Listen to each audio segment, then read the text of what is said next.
I appreciate it.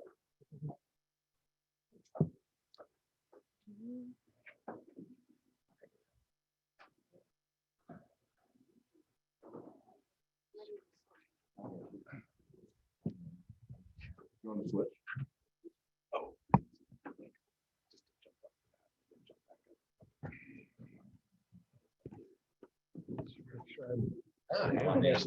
Who I say?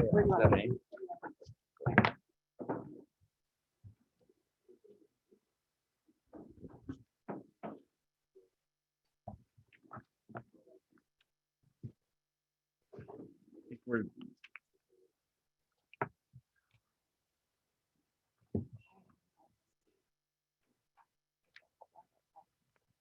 okay. I think we're going to go ahead and get started. Thank you for being here, seeing you in person. My name is Greg Mint, Executive Director of Northwest Environmental Business Council.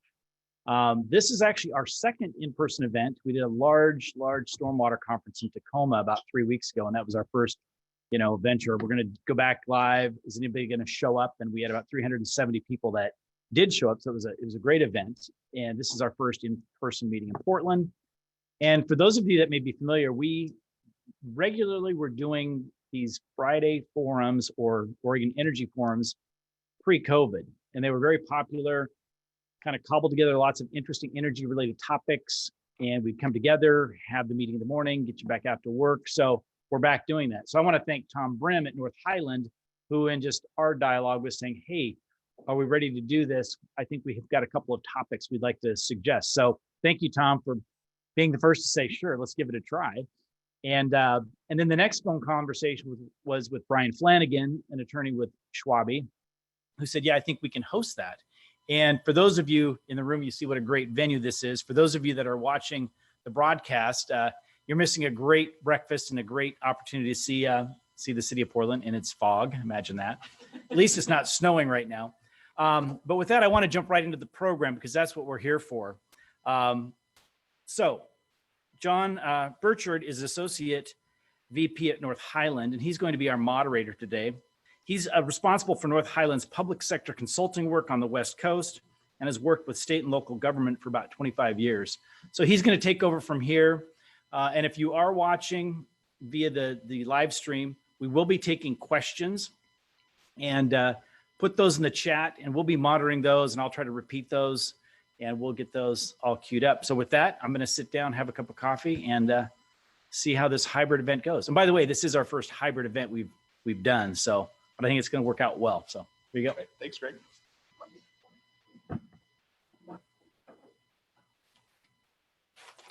So as Greg mentioned, my name is John Burchard, and I'm going to try and keep us going here today and keep the flow, give everybody an opportunity to hear from our panelists and then interact with them a little bit.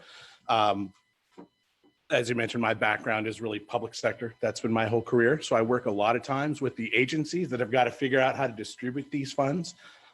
As we all know, we've got this big infrastructure legislation. That's a lot of money that's going to be flowing out into the communities to develop that infrastructure. We also know from experience from other large programs recently, ARPA, CARES Act, it takes a lot for those funds to get down into the folks that are going to be doing the work. And it's not always clear exactly how that is going to work. So we've got some panelists here today that are going to share with you what they know, a little bit about what's in the legislation, what their experience has been with that.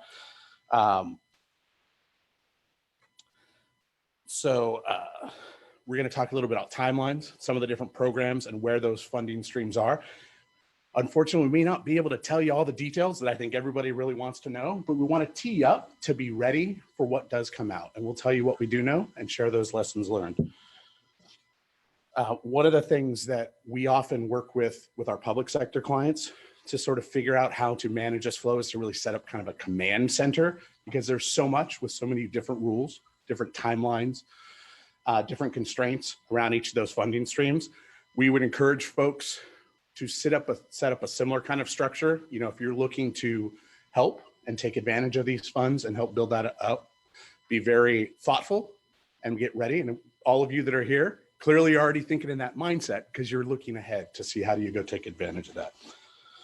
I want to take a minute here now to introduce each of our panelists who are going to share a few words with you.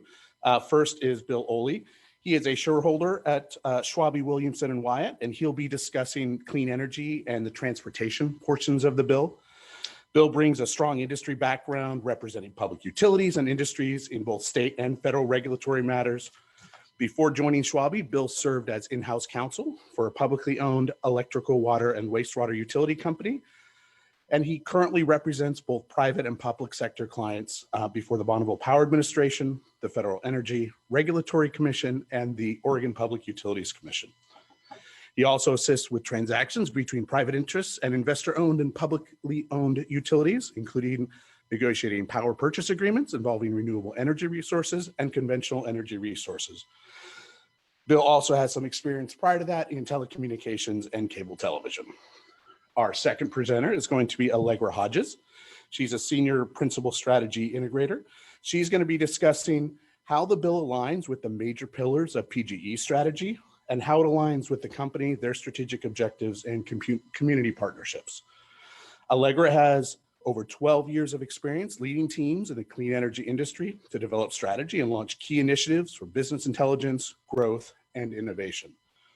She joined PGE in 2018 to launch the company's corporate long-range strategic planning function.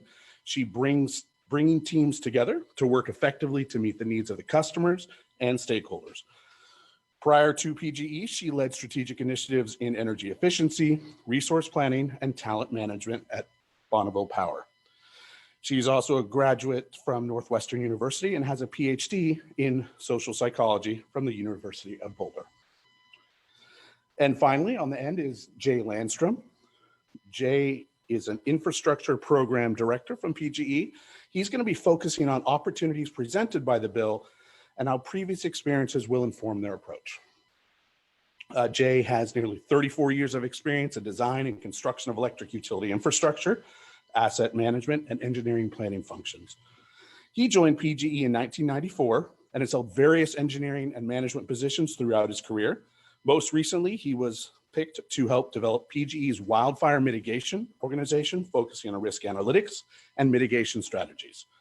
He is now helping to lead PGE's efforts in developing grant applications under the Infrastructure Investment and Jobs Act. Jay also graduated with a BS in electrical engineering from North Dakota State University and is a registered professional engineer in Kansas and Oregon. So as you can see, our panelists bring a wealth of background in this area. Each of our panelists is going to give a short introduction and share some of what they've learned in each of those areas. We will then open up the floor and give everybody an opportunity to ask questions and engage with the panelists. With that, Bill, I'll look you up.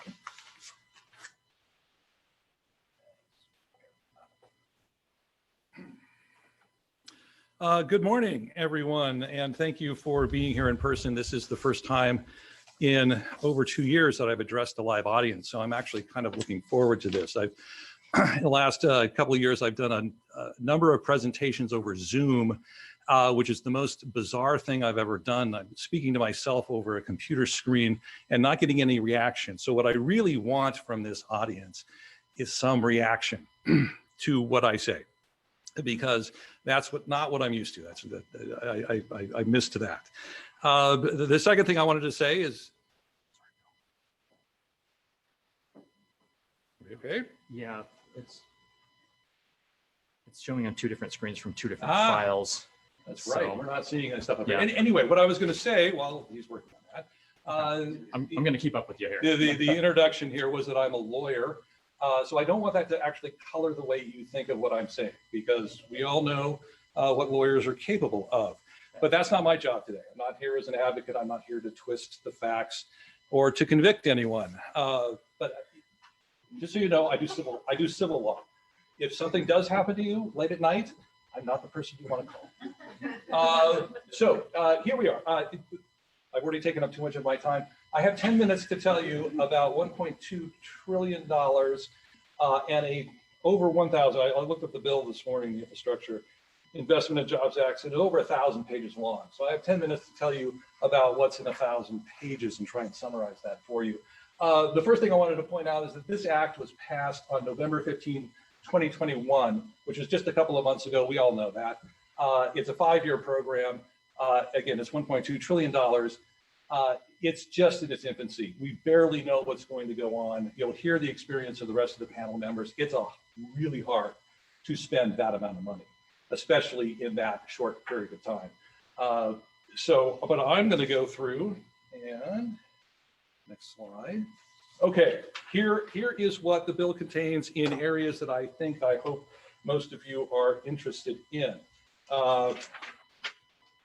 Okay, $62 billion for energy projects, broken down into $13 billion for transmission, distribution resilience. That's something I hope most of us know about. We just had a snowstorm here, strange, in April, and it knocked out power to 100,000 people. 70,000 people.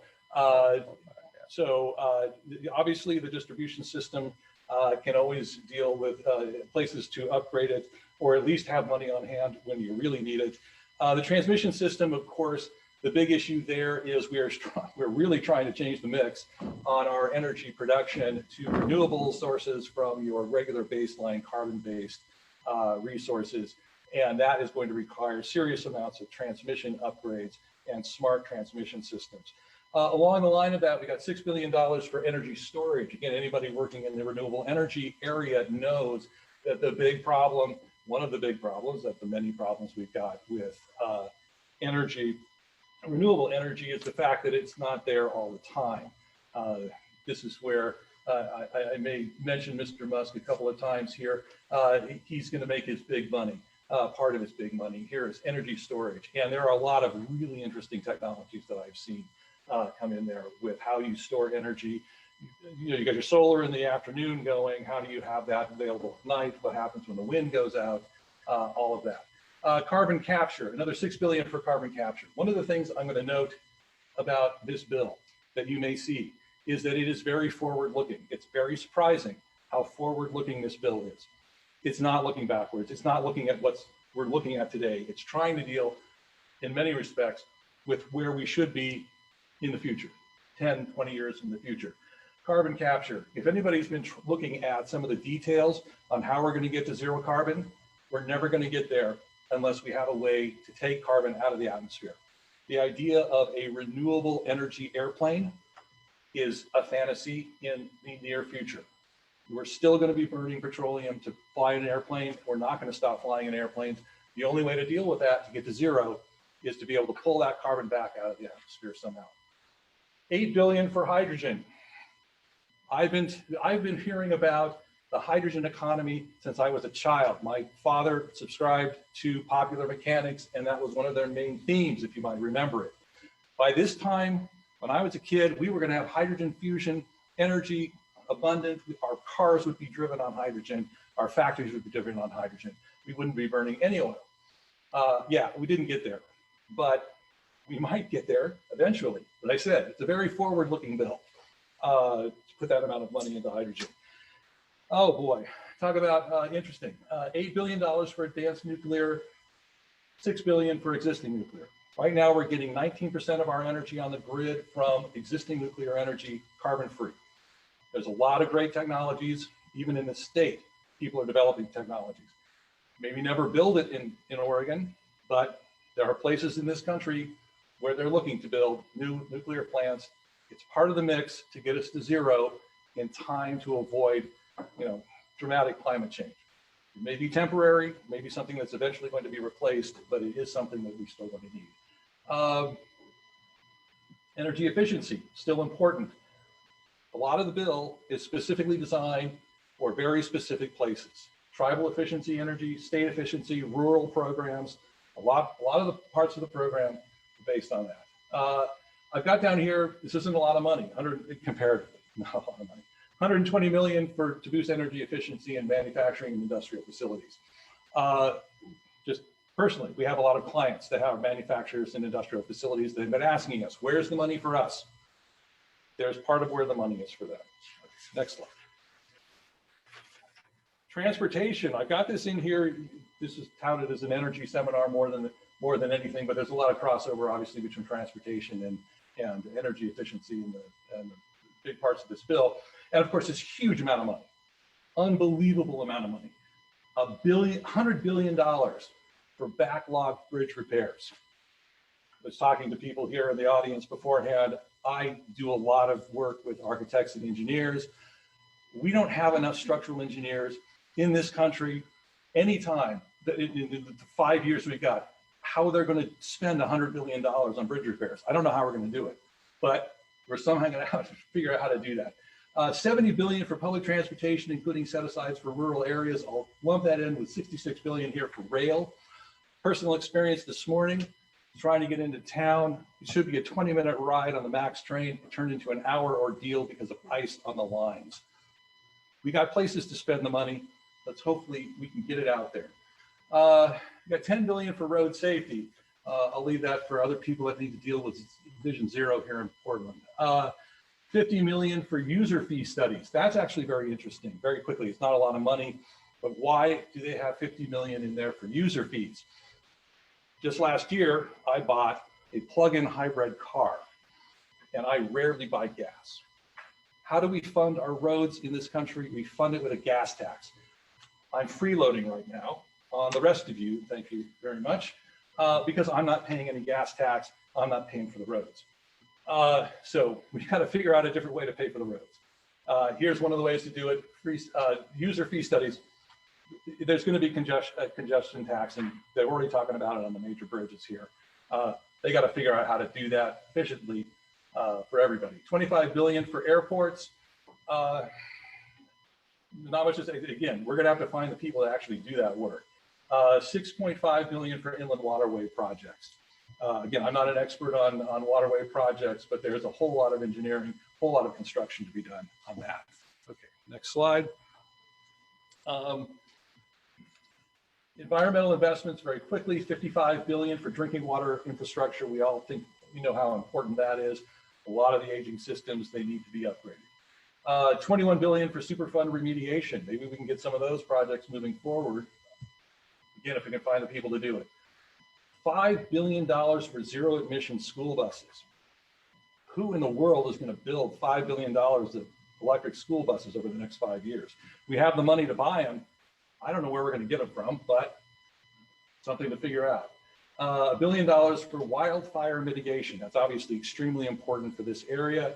People in the utilities here can talk about that. We at our firm have worked on policies for wildfire mitigation.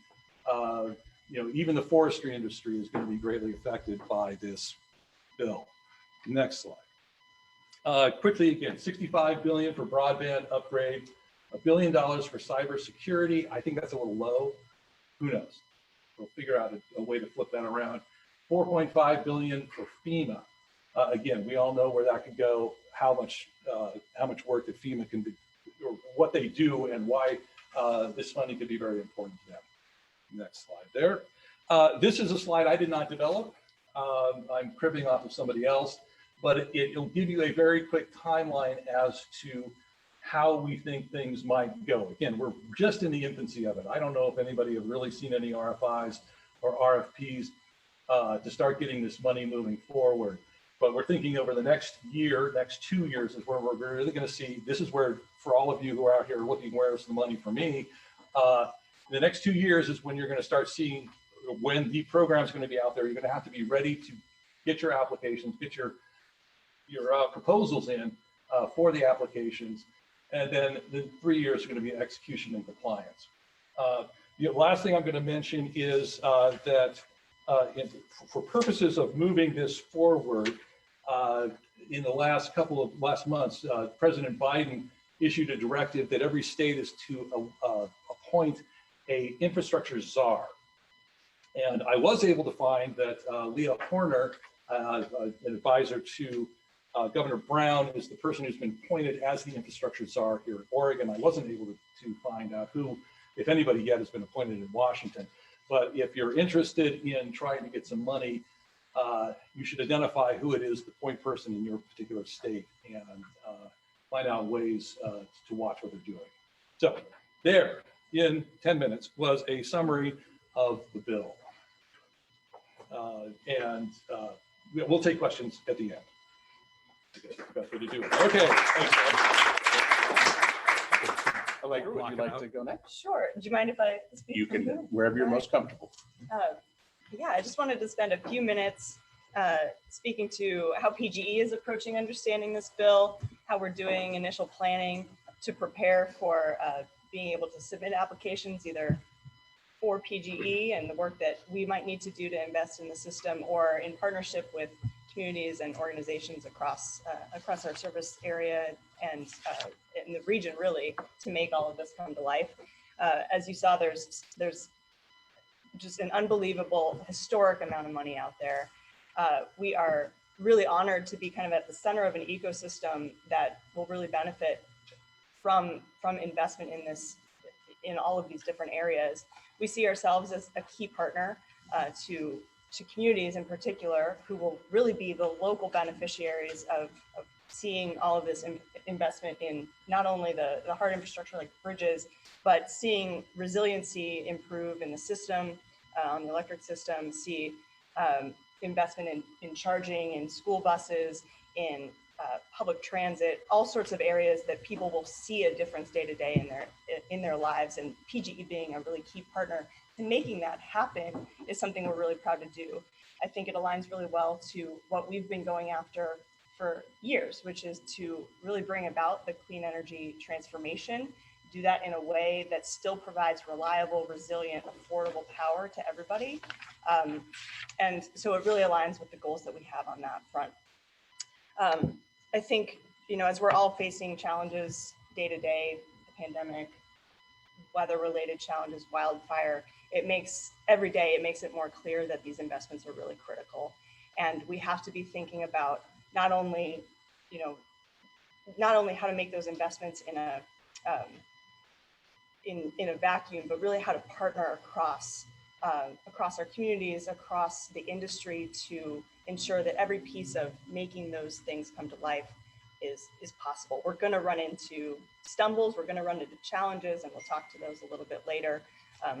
Bill already mentioned a couple, as in how are we going to get all the people to actually build these investments or do the engineering for them. Supply chain is going to be an issue, but coming together and figuring that all out together is both an enormous challenge, but a really big honor that PGE is excited to be a part of. I think, as we look across this bill, there's so many different buckets of funding, but what's really exciting for us is to really think creatively about what can we make happen within those buckets of funding. It's not black and white of exactly what technologies you need to invest in. We can partner with communities, we can partner with customers and say, what would matter to you? What would you like to see happen within your own buildings, within your own spaces that would really make a difference? And then we can go back and put our heads together about what technologies in the future, really looking forward, can make that happen most effectively. Some of the investments we make may feel more bread and butter. They may feel like just expansions of things that we know we need to do at scale, grid hardening, for example. But some of those things are going to be more of a risk, if you will. We're going to have to think differently about how we evaluate the costs and benefits of these investments that we might make with these funds. And that's really the exciting part that's coming together and being creative about what technologies we can unleash on behalf of customers. So we're really excited for that. I'm going to let Jay speak to some of his past experience on similar types of efforts and how we see this showing up on the system more technically. We're really excited to be here, and thank you so much for hosting us. Okay. Thanks, Allegra. Yes, I can speak a little bit about some of the areas. Allegra's already touched on a few of those. With regular grid hardening type investments that we do all the time. This is really going to enable PGE to do things at a much larger scale than we were able to in the past, and we balance investment in the infrastructure and resiliency with customer prices. Obviously, we want to make our product affordable because it's such a cross-cutting across all industries. So we've got specific challenges from wildfire. Specifically, I ran the wildfire organization just right before I came over to this side, and we need to bury 800 miles worth of our lines, right? And to prevent catastrophic wildfires. And you know, that's going to be a challenge from, you know, just getting the supply chain and there's not enough linemen in the country to do this. I mean, you've heard what PG&E is doing. They've got a massive program to underground lines. So we're competing with other states for resources. And it's upwards of $1 million a mile to underground this stuff now. You know, it's significant costs have increased. So we're looking at areas of our service territory that have been historically challenged for reliability, like on Mount Hood. It's a very difficult system. It's fed from the bottom base of the mountain up to the top of the mountain, and if something happens, it always goes out. Whether it's winter fires. So we're looking at programs before IIJA came out. We're looking at FEMA brick funding opportunities where we can partner with community agencies and get funding to build that infrastructure more resilient. It's massive project. It's you know, in my career, we've thought about this as an engineering side. We've said, hey, we can fix this. We've had the technology and the understanding to fix it for decades and decades. It's a $400 to $600 million problem, right? And how can we justify that and keep rates reasonable? And this type of funding is going to help us do those things that normally we wouldn't be able to do. We partnered with the city of Portland and with Clackamas County on the FEMA brick opportunities. And I think even in the IIJA world, I think partnering with our communities and partnering with our other infrastructure partners like water to build a resilient ecosystem is going to give us much more attractive types of applications. So we're going to be looking for, you know, we're undergrounding lines for hardening them in a wildfire area, but there's a wastewater treatment plant at the end of that, right? So how can we combine that with other solar, battery, and backup generation for those types of facilities, so that when the power does go out, you know, water is a very critical resource. We saw that during the fires that happened, and especially in the rural communities. When people not having electricity is bad enough, but if you lose your water because you're in a well, that makes it, you know, almost unbearable, right? So we're gonna be looking at those kinds of partnerships. You know, we talked about you know, the goals of the region to get to zero carbon. We have goals, you know, get to net zero by 2040. We can't do that just with our generation fleet alone. It's going to take all kinds of different technologies that we need to invest in, and this type of funding is going to give us that capability, along with all the flexible resources we have on the generation side with solar and wind and those types of things. In order to balance that, we're going to have to build flexible loads with our customers. So, you know, it's getting solar and battery storage and EV charging, controlling EV chargers and water heaters, and so we have to build that infrastructure to interact with our customers in order to balance the system.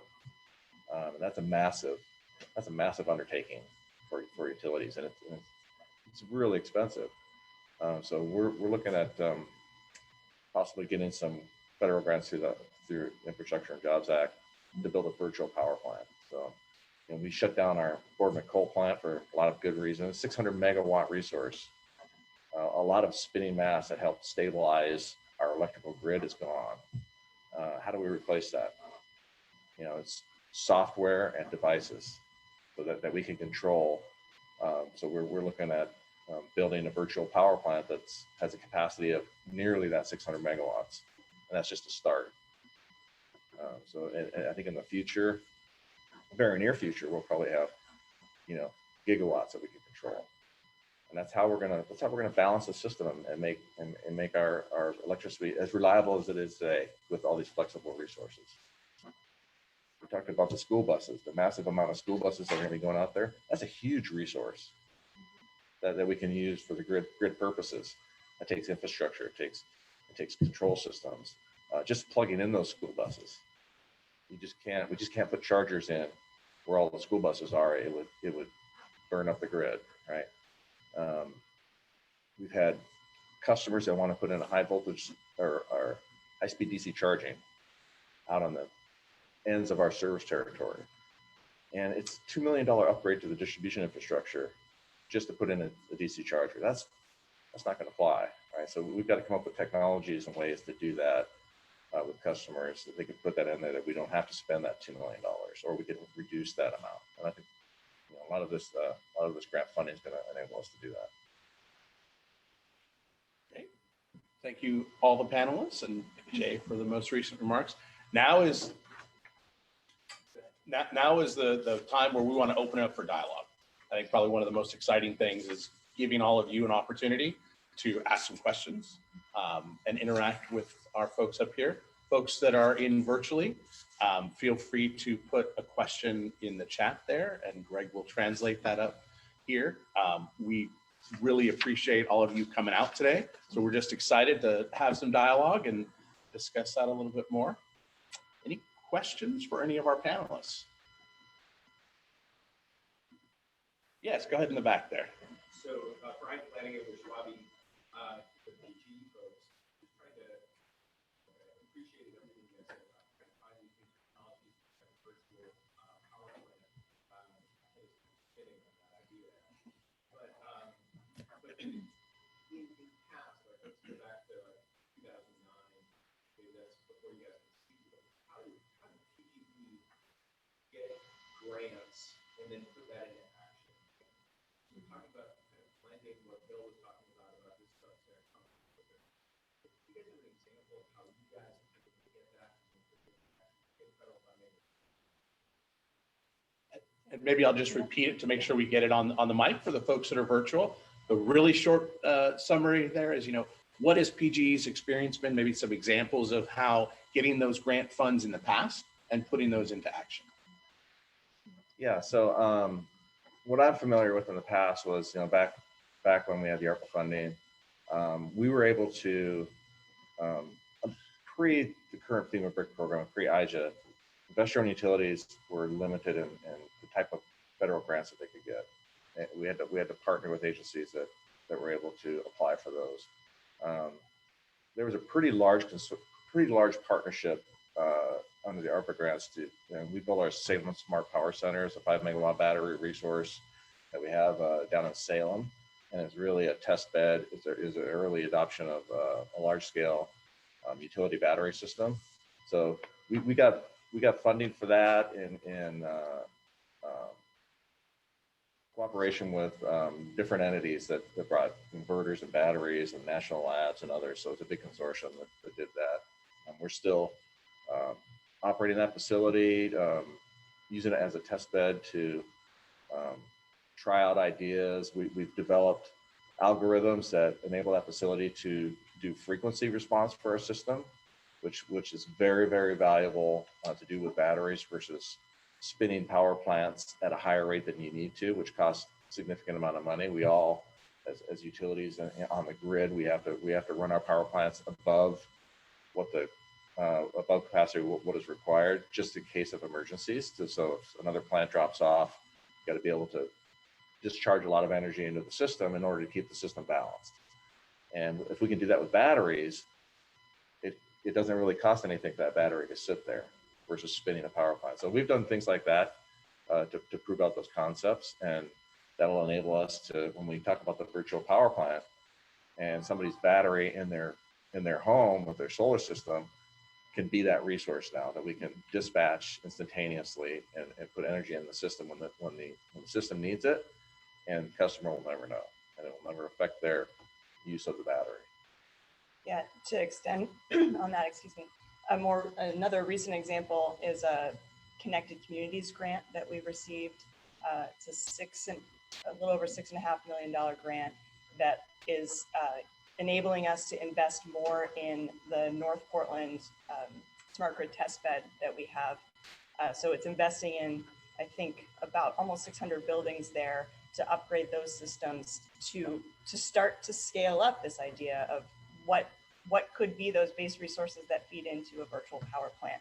And at the same time, it's kind of extending on some of the some of the goals that we have, and then some of the goals that you see show up in the IIJA grant funding opportunities, which is to really make sure that as we're doing this, we're really cognizant of ensuring energy equity.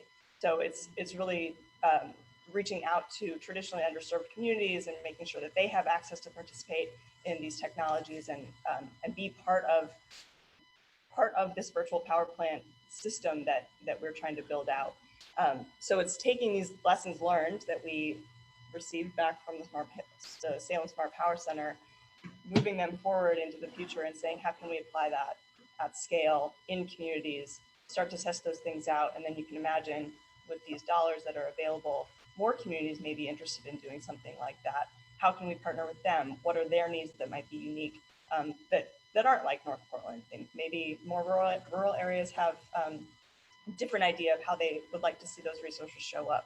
So it's going to be unique, but I think across the board, there's a clear theme of effective community partnerships, making sure that the conversation is being led by those community needs and not by, not necessarily by what PGE needs, but really about what the customer's looking for. We have a question from online. We do, and I think maybe you'll be able to hear it. I'll speak up a little bit. What about any programs for VPP for home electric cars, using the car as a peaker?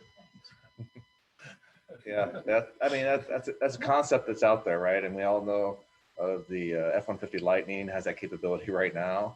And it's more and more of these electric vehicles are going to have that capability. Right now, it's been a challenge with the manufacturers to enable that. It's to let the utility discharge a battery. There's been some hesitancy there, but I think with Ford and others that are like breaking open that floodgate, we're going to have a massive amount of cars out there. So combining chargers and cars with the software technology, that's part of the virtual power plant.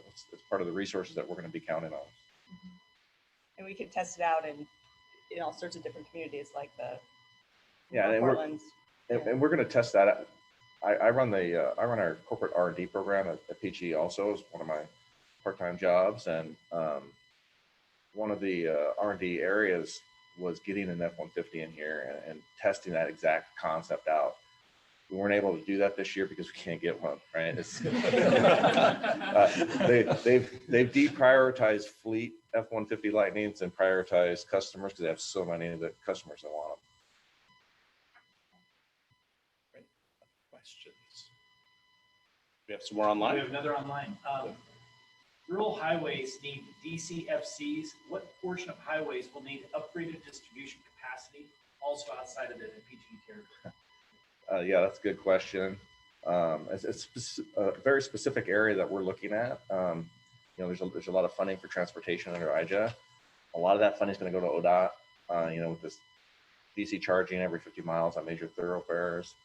How can we partner with them is the concept. How can we partner with them to test technologies that mitigate that issue? So, through a lot of the research efforts that we're doing, we're working with startup companies that are combining battery storage and charging and AI and machine learning to be able to connect up high capacity DC chargers to the existing infrastructure, not upgrade the infrastructure. So if we can do that in a lot of these areas, we wouldn't have to do like I said, that $2 million upgrade I said on the distribution. We solved it doing exactly that for the customer. We brought in a battery and we were able to not do that distribution infrastructure upgrade for $2 million.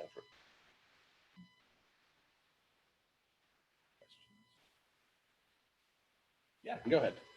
Is PGE scared about a avalanche of electric vehicles coming on the market quickly? You can handle it? For folks online, I'll just summarize it real quick. Does PG have concerns with all of these electric vehicles coming online quickly? Yeah, I would say we're not scared. We're excited for the opportunity. This is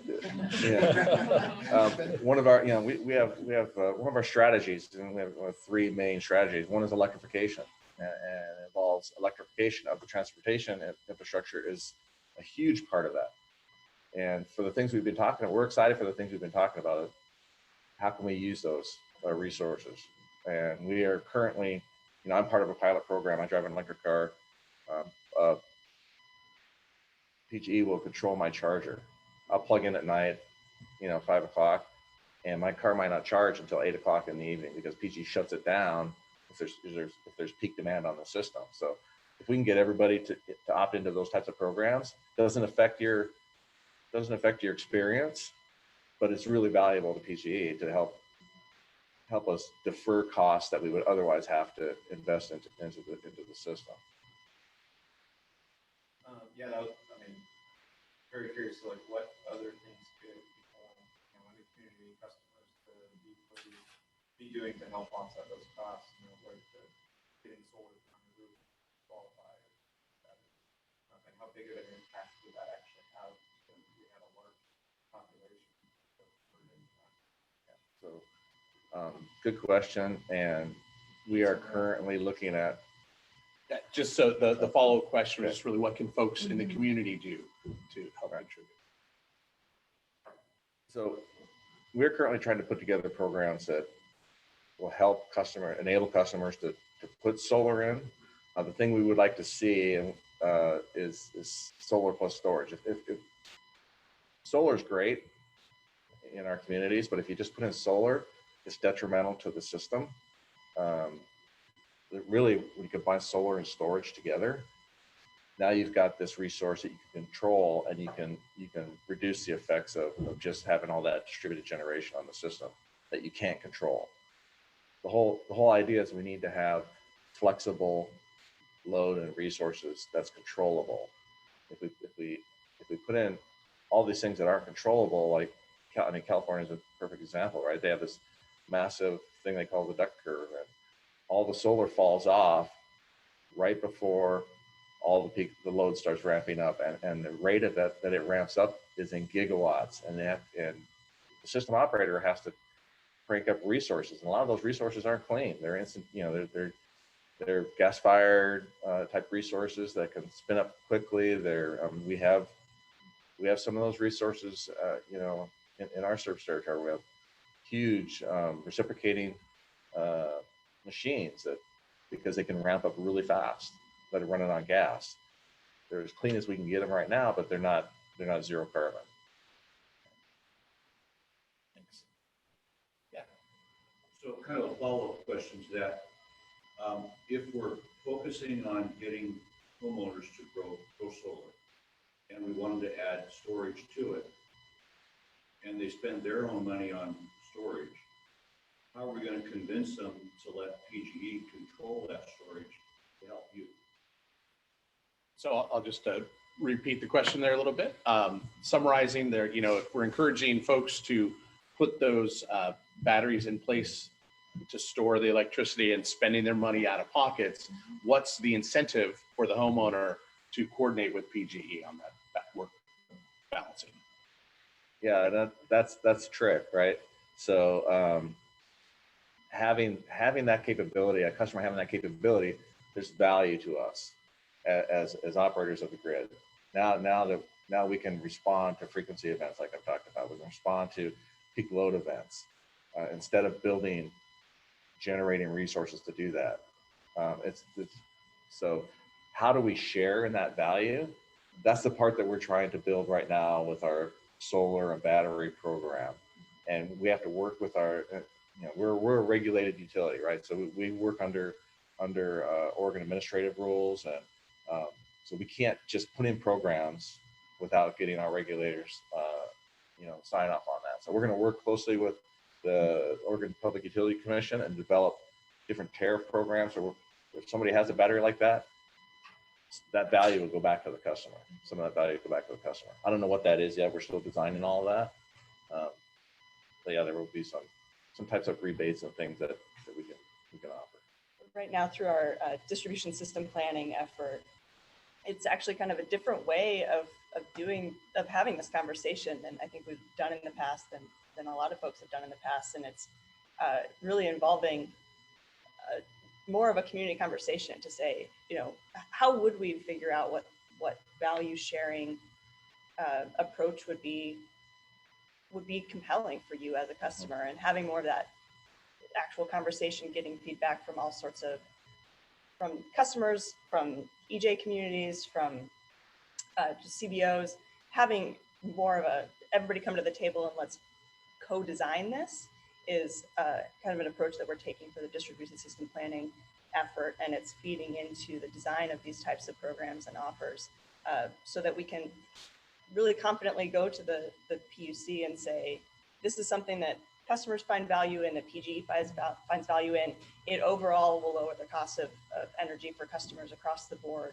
It's a win across the board. So it's how we'd like to approach it, but we're right at the beginning of that. So, and we have to understand locational value at a very granular level, and we haven't had the ability to do that. I mean, the industry hasn't had the ability to do that at the distribution level. So we're building new tools and analysis methodologies to really understand where are the constraints on our distribution grid, where can we target programs to incent customers to install these types of resources that defers distribution upgrade costs, that defers, you know, all the costs all up the line. So we can stack those values from the customer point all the way back to our generation and transmission grid.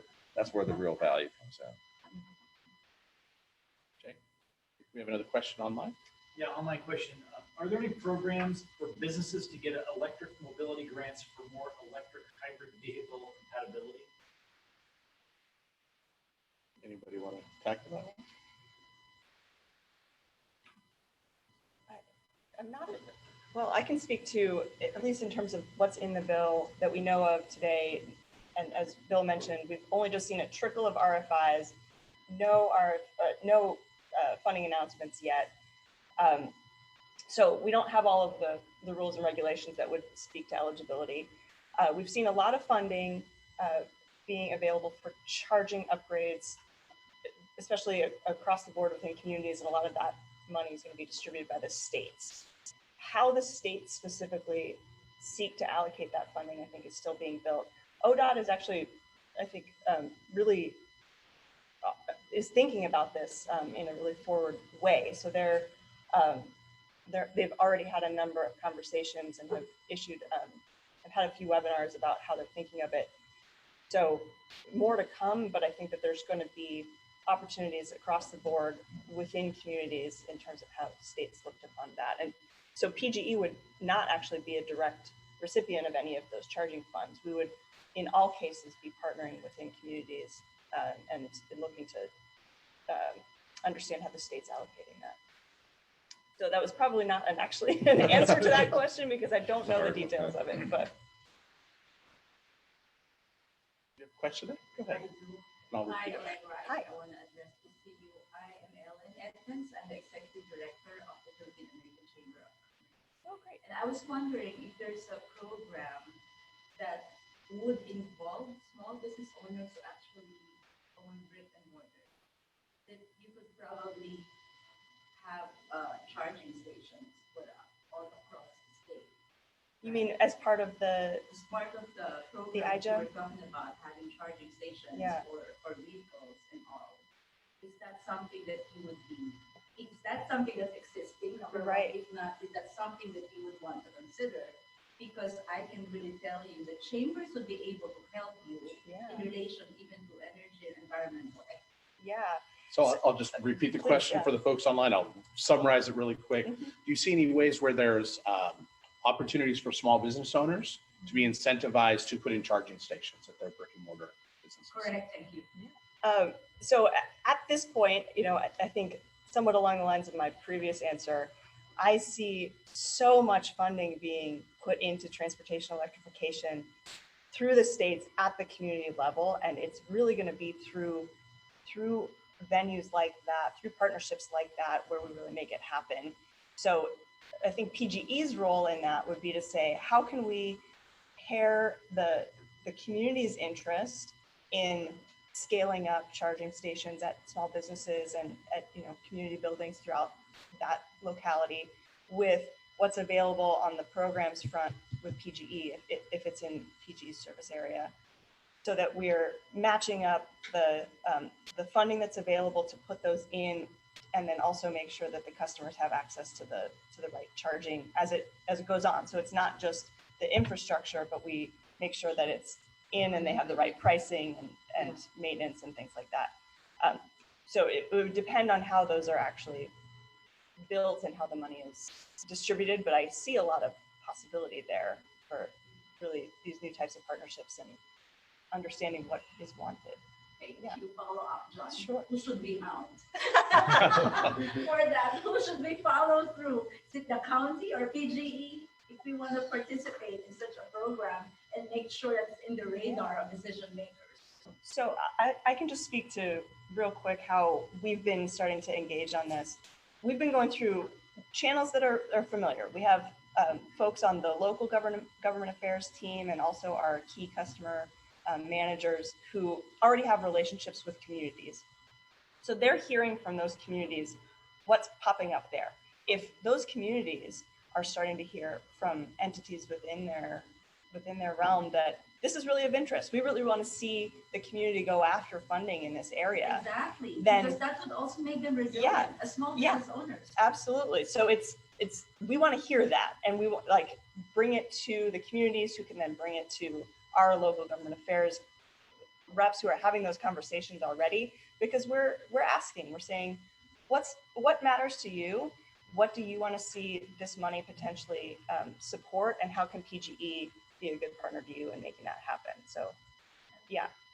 But Bill, any additional Well, considerations there? It's interesting the questions we're getting here, because they're kind of going in a different direction than I had anticipated they were going to go. Because a lot of this is very technical, and it's very at the level which the PGE people.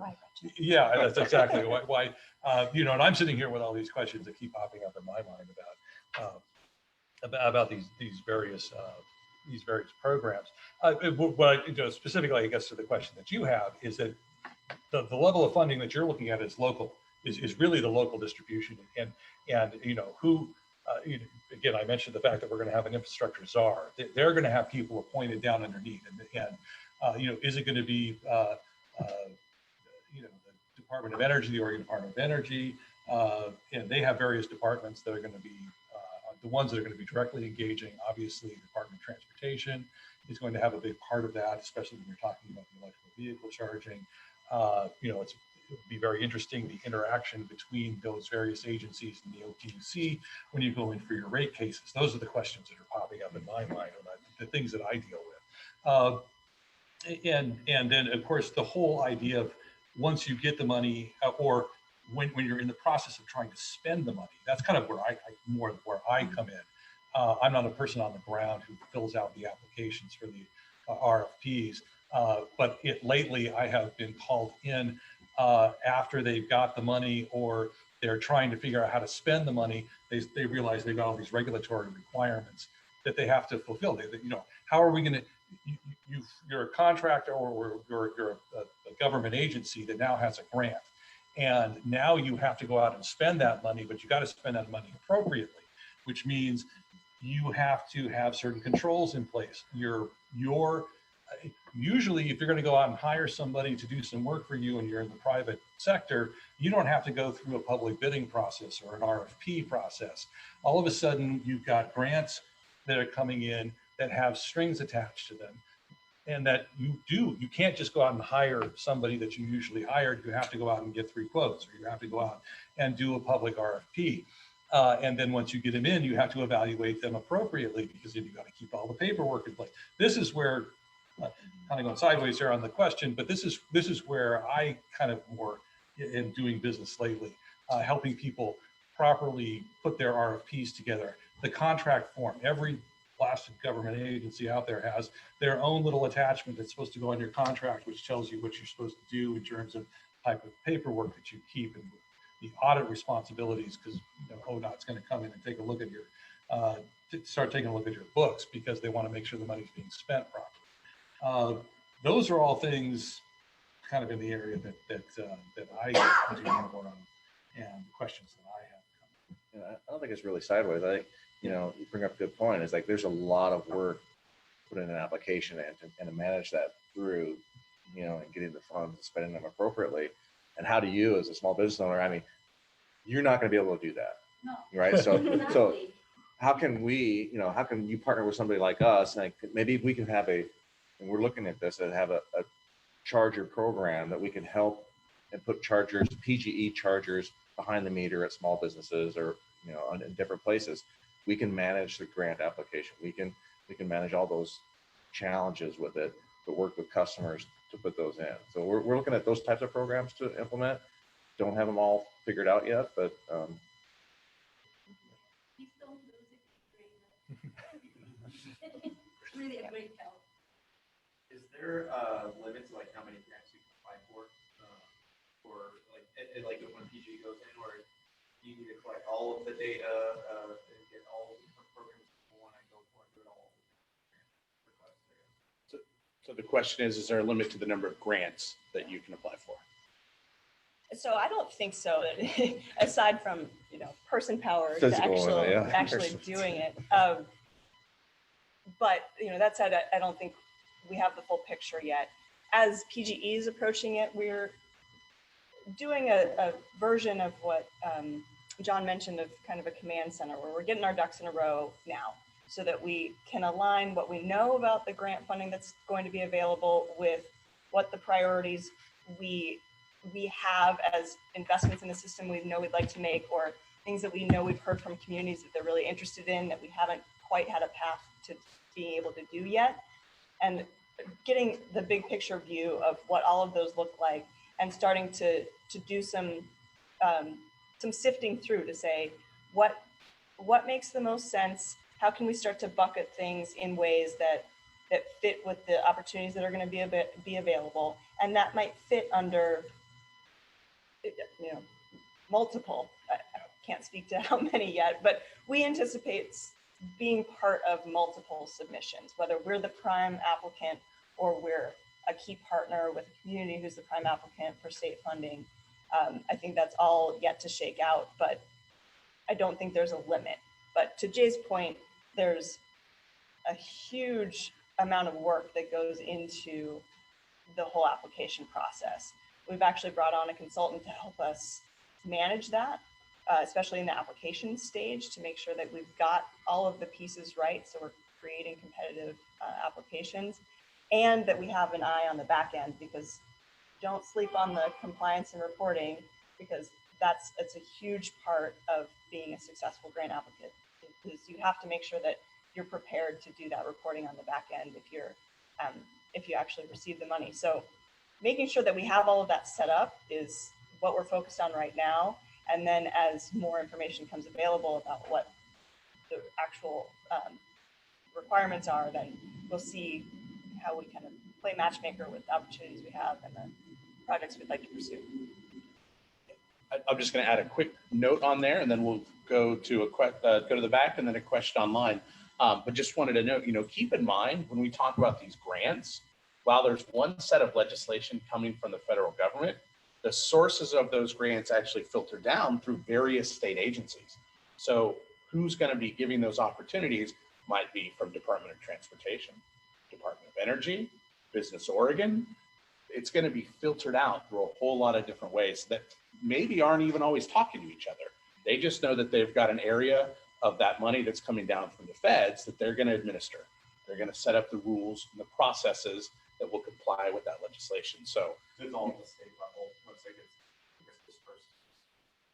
Typically, I think there will be some at the federal level directly by agencies, so by the Federal Department of Energy or Department of Transportation, but then there's a significant amount of funding that actually goes directly down to the states themselves, and they will figure out how to allocate it amongst their state agencies and then to communities.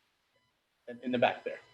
Lindsay Bain at Schwabe, and that really touches on the question I had, both Allegra and Bill, when you're thinking about how our business advantage of these funds that we're anticipating and where they'll be rolled out, how can businesses right now begin to anticipate what will the priorities be and how should they be? Because with the state infrastructure are with specific state agencies or even thinking on the federal level, would grants be rolled out? So a quick summary of the question there is, how do folks start to engage with those folks that are going to be distributing those funds? Well, this is where, I guess this is where the big hole has been in my knowledge, to be perfectly honest. It's because we're so early on in the process, we're not 100% certain who's going to be in charge of what purse strings. I think that the people on the ground in the various industries probably have the best idea of what agencies are going to be handling the distribution of what funds, and just constantly check their website, constantly check the people that are going to be where these requests for information and requests for proposals are going to be coming out. That's the best advice that I can give right now. Obviously, there are consultants out there that do that or are gearing up to do that to understand, so you don't miss a deadline. Obviously, you got to get your applications in on time. You got to have your program. I guess the thing that people can be doing right now, before they know exactly where they're going to send the information, is get a very, what I've seen of successful grants is they're very focused. I know exactly what I want to do. I know exactly how much it's going to cost, or a good estimate of how much it's going to cost. A very concise, very well put together proposal. Have that ready, so that when the request does come out, all you need to do is tweak it and get it put in. I think we had some online John, questions. this might tie right into some of those, that thread. Said the question was, John spoke to the challenges of which the federal agencies are having figured out how to quickly and wisely distribute the new IIJA funds. I think the same capacity challenges exist in communities which lack capital and expertise to even apply to receive these monies. Do any provisions in IIJA provide community capacity building expertise for funding? Speak to that. I didn't see any. I guess would be the short answer. You would think that it would be there. Actually, that was a question that I had for PGE myself, was that you were talking about a lot of planning and a lot of studies that have to be done first before you can actually even start building anything. That's a little bit different than the question of, you're right, you have a bunch of money you want to spend, and you have people that really have good ideas. They just don't know how to get those ideas in front of the people that actually have the money to spend. And I don't know, in the bill itself, I didn't see anything there. I don't know what local programs there might be there to help. Maybe, oh, go ahead. I was just going to say, I think this is when it helps us to kind of step back and say, it's really going to be about folks coming together across the industry, across the ecosystem, to make these applications into what they need to be to submit. And there may be some opportunities where it does make sense for smaller entities to try to build that themselves. But in a lot of cases, for example, PGE is coming to the table as a key partner to say, we have to some degree, we have some support on our side to do some of the engineering planning, to do the application development itself, to actually put this together. So it's about making this idea come to life. And maybe it's an idea that can be scaled up beyond just a smaller community. Maybe it's a similar idea to other communities that may be wanting to pursue similar things. So we can put a more robust package together that covers multiple communities, but along the same theme. For example, I know we're seeing a lot of interest in, as Jay mentioned, wastewater resiliency. It's not unique to one community that may be experiencing what it means to be wrestling with resiliency when it comes to an ice storm or wildfire, and thinking about how to keep their wastewater plant running. So if we can scale up that conversation from just one community to possibly multiple communities, it becomes, it's a bigger application, yes, but it's also something that multiple entities can come together on and support one another. And you identify those key kind of backbone organizations, potentially like PGE, who would need to invest in the system to make that happen, or certain aspects of it, to actually put the application together. So it doesn't have to be, you don't have to go it alone necessarily. I mean, it depends on the idea, of course.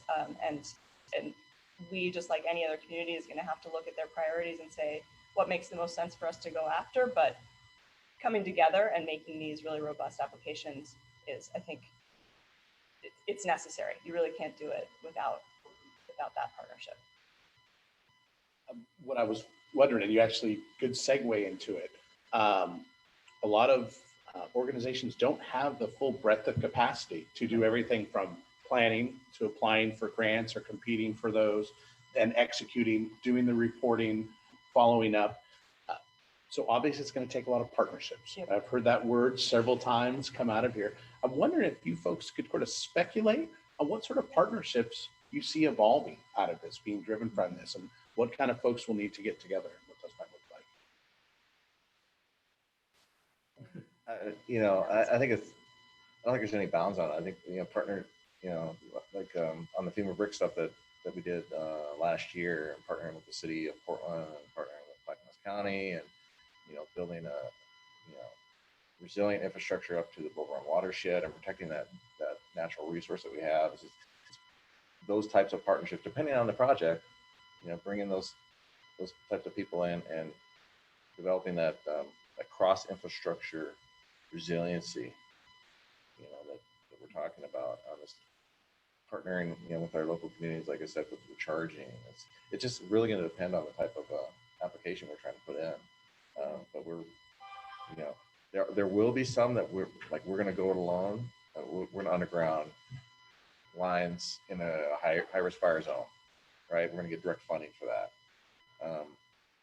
But I think most of the time we're going to be looking for how can we get more value out of this by partnering with communities and other entities. Yeah, I think you start to think within the communities, there's going to be entities that have that should and want to have a voice in the conversation. Those might be environmental justice communities, that might be other CBOs, wanting to make sure that we're incorporating the full perspective of what's needed and what customers are looking for in any given application. I think there's also going to be a big role for third-party vendors to play here, and you know, a lot of that's going to depend on the particular application, the particular technology that we're talking about. But as we mentioned, there's going to be huge supply chain issues. There's going to be workforce pipeline issues to actually make a lot of this happen. So ensuring that you have got all the people that you need at the table to do that planning, so that you can give yourself the maximal chance of getting this project done and done on time, is going to be needed. And that's going to be bringing really everybody in the industry together. Others that you see? Well, I would say the starting place is the good project, and you start with what you know. If you work for an agency that owns a bridge, you know that bridge, you know what needs to be done with that bridge. You go out and you look and partner with the other people, be that ODA or industry. You've got a big, huge industry there that runs their trucks over that bridge. You partner with them and say, look, maybe there's an opportunity here. You start building your coalition around a project, and you work there to put together your application. That is what's been the most effective that I have seen in the other. It's you don't start from the top down and think, oh, there's money out there, let me find something to spend it on. It's I've got a project that needs funding, and let's build the coalition around that. That's where I've seen things be successful. I would also just add to that, I would encourage folks to provide input to those agencies that are going to be distributing funds. Just like everyone else, they got to sort out a lot of things. How is this going to work? When they get community input of, here are the ideas of some of the projects that we'd like to see, or the challenges that we might have, that helps them as they're going out and crafting those rules, because they don't have a lot of time to figure out how we're going to spend all this money. The reality is, these large programs, very often, a lot of money ends up not getting spent. We have this great opportunity, but through all of those challenges and trying to figure out how to do it, it doesn't all get spent. So would absolutely encourage organizations to communicate with those partner agencies like Department of Transportation, Department of Energy, Business Oregon. They're going to be distributing those funds. Give them your input, give them your ideas. As someone who works a lot with those government agencies, it's been my experience that they actually really appreciate that, because they're trying to sort all this out. That also helps you build those relationships with those agencies, so that when they do put those out there, you're kind of familiar. Or they might point you to say, oh, that's not really the stuff we do. You got to talk to a different agency. and everything's going to be moving so fast, trying to hit those. It's just important to build relationships, and that might inform you with what kinds of partnerships do you need to build with other organizations to help execute against those. Do we have another question? Yeah, there's another question. This kind of goes back, and you might have already touched on it a little bit. The question was, how can PGE leverage these T&E funds to accelerate various building electrification efforts?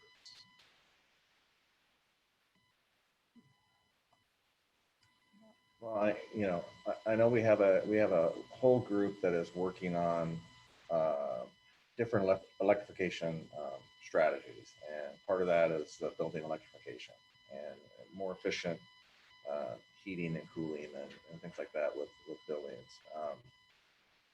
And I know they're reaching out and putting together, what ideas how can we work together to build this more efficient building space. And it's going to be, again, it's going to roll back into part of that whole, virtual power plant idea, how to get more flexible resources on the system. And, buildings are a big, electrification of buildings is a big research area, and it's a big research area for our industry, and we're doing a lot of work there. Questions? Yes, in the back. Yeah, I'm working on it. I was wondering, if you see this footage working, is there anything that could bring you to that gap? Start out at kindergarten, right now, but you never know where. So, are there any strategies? So I'll quickly summarize the question. Are you aware of anything that Oregon is specifically doing to help address the worker gap in terms of being able to execute against things?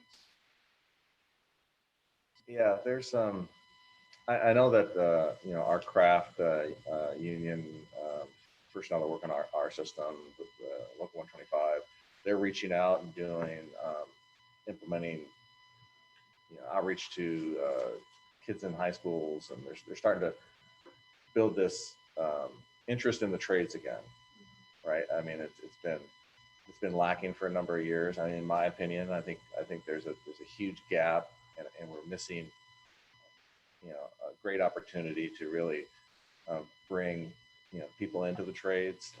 As you say, it's a major resource problem we have today, and we're not going to be able to solve. We have a apprenticeship program we bring everybody up through that works at PGE on our alignment through an apprenticeship program. We can't solve it ourselves, right? So it's going to take a partnership with our local unions and with the state, and putting those programs in to start attracting more people into the trades. And I know there's work going on there. I'm just not directly connected to it. Brian? You'll probably have to repeat it, but the state of Oregon has appointed Jennifer Purcell to work on developing internal infrastructure trades programming. She's working with the trades group like Bill Myers, those folks, to develop a broader program statewide. It's really just like you were saying, but on statewide. They're trying to address this problem, but it's a massive problem. I'll just really quickly summarize the comment there is that the state has appointed someone to help develop that statewide type of program to move the trades forward. Yeah, and I didn't focus that on my part of my presentation. It is the Infrastructure Investment and Jobs Act. I believe there is money there, and I don't know where it will be going through, the Department of Education or Human Services. There is a bunch of money in this bill, I believe, that goes to education and these types of trade programs. How that's going to be distributed, I don't know. Other questions? I know we are getting close to our time, and maybe I'll just pose one broader question for the folks as we get near the end of it. Lessons learned. This isn't the first big federal program that's come out there. What have we learned about these programs and what it will take for those folks to really be successful with it? Well, I don't have a lot of history with the grant programs. I have a little bit of history with it, with the FEMA brick application we put in, and it goes to what you're saying. I think a lot of this money doesn't get used, and I know when when FEMA came out with this way for investor-owned utilities to participate in the building resilient infrastructure communities type funding, that was it could only go to public agencies, right? They built a way for us to partner with those public agencies because they realized that investor-owned utilities have a massive amount of infrastructure in this country, and a lot of it that's going to impact the way we work in the future.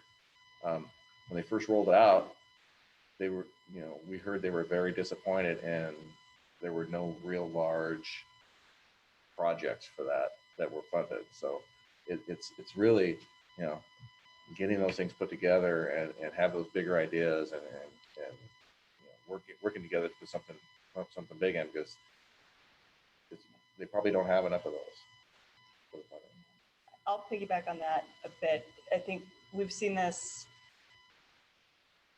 across all sorts of different projects, and it ties to the lack of, or not using all the funding that might be available.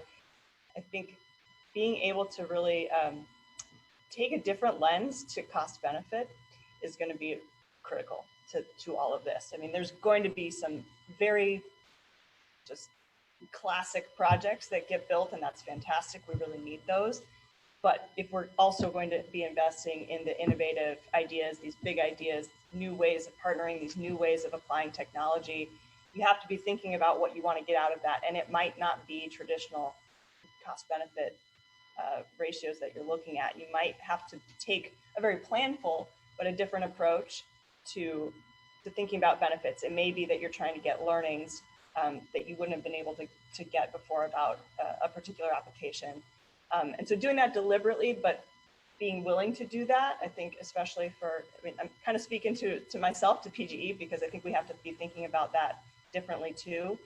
But all sorts of organizations are going to have to be creative in how they think about what might bring the most benefit, especially if we're going to be going for these really future-oriented projects. Yeah, good point. And just to put a point on that, our first phase of the FEMA BRIC funding, almost all of that funding is going to the city of Portland. Right? Why would we invest in undergrounding the city of Portland's infrastructure that supports the Bull Run watershed? Part of it's ours, but most of it's theirs. So it's just thinking differently and the broader benefits to society and the community on these types of grants. What I would say, I'll tell you a story. When I was a young lawyer 30 years ago, one of my senior partners came to me and told me to draft a document to file in court. And I had no idea what he was asking me to do. So eventually, after spending hours trying to figure out what it was I was supposed to do, I went to him and I said, how am I supposed to put this together? Show me a sample of it. And he said, I don't know how you're supposed to do it. I've never done this before. And he then said, but whenever this happens to me, just make it up.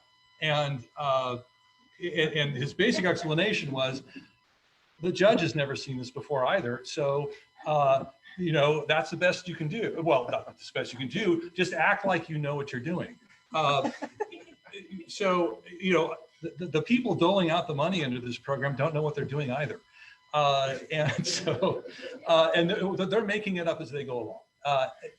You have to stay engaged. You have to figure out, again, I say it starts with a good project. It starts with a good idea. It starts with something that really needs to be done. And this is, I've already said this before, start with what you know. What do you do really well that you know really well? And in fact, you know better than the person that's going to be doling out the money.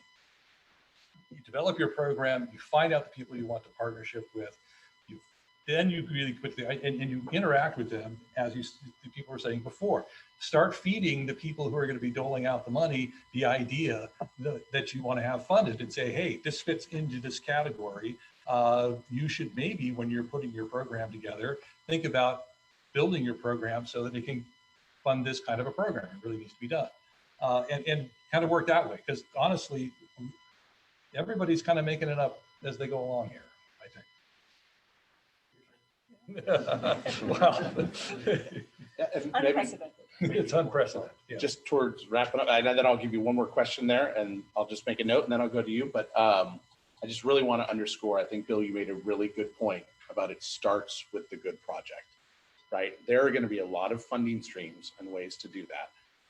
Figuring out what that project is, and then there are probably different ways to apply for that. And as we said, those agencies that are going to distribute those funds, they want to get that money out to the community. They don't want to leave it on the table. There is a huge incentive for the state to get those federal dollars and spend them here. So if it's going to do good things, they want that to happen. They're time boxed on a lot of these things. They have to meet the regulations. They want to get that money spent. They want to bring that into the state. So having that good idea and then figuring out how to get it funded, I think really gets you. So I think that was a really good point about focus on what the project is and how you would get it done.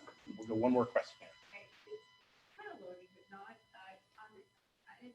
I don't know, because I haven't been on this end of it, but periods of technical service can be covered in these grants, because as outside of my professional work, I do advisory on our local transportation boards, we have Chamber of Commerce, and the things that consistently hear as barriers are legal. Like the first call should be to Bill, can we do this? Does this work?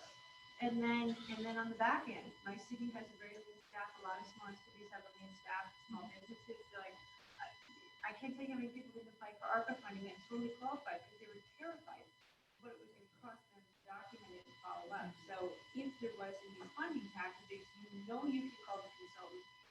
Call Bill first, because you really need to know, like, is this the right lane for you to be in and to approach your project? I would be calling you before I call PGE. I mean, I'd probably call you both the same day. But what's there for technical services to support places that aren't well funded? City of Portland has their own lawyers.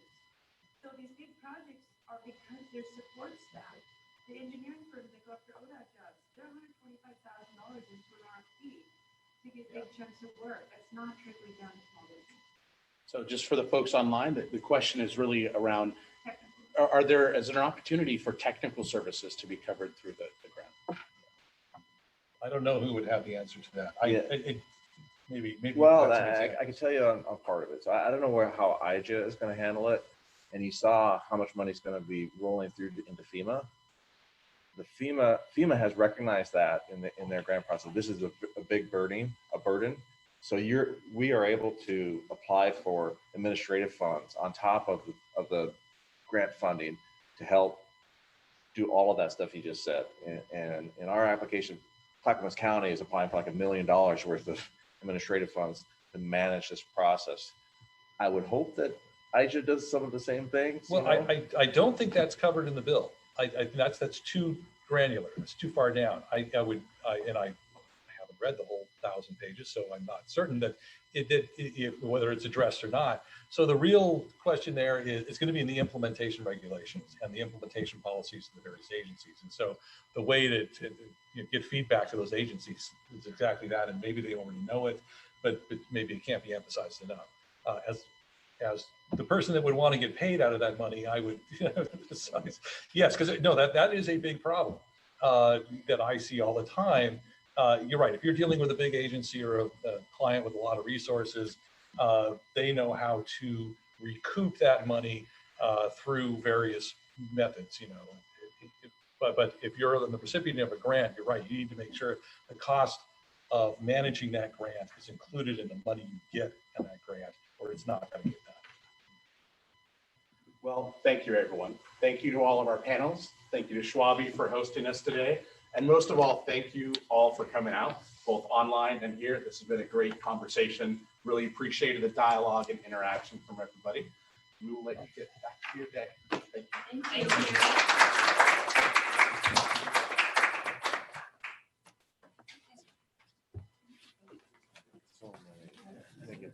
I do.